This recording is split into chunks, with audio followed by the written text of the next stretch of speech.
भागवत लेखा अच्छी स्वभावे मोर भक्त सर्वदा मोर कार्य रत जे मोर भक्त 24 घंटा मोरी काम करुए पुणी भगवत गीता लेखा अच्छी केतबेले तुम ध्यान कर ना सकाळ ब्राह्म मुहूर्त और संध्या ध्यान पर प्रकृष्ट समय राति 3:30 ରୁ 5:30 कि 5टा कहते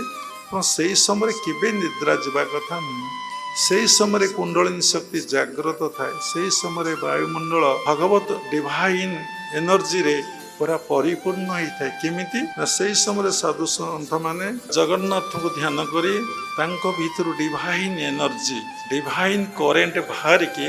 वायुमंडल शुद्ध एवं पवित्र कर दिए से समय जी जहाँ प्रेरणा कर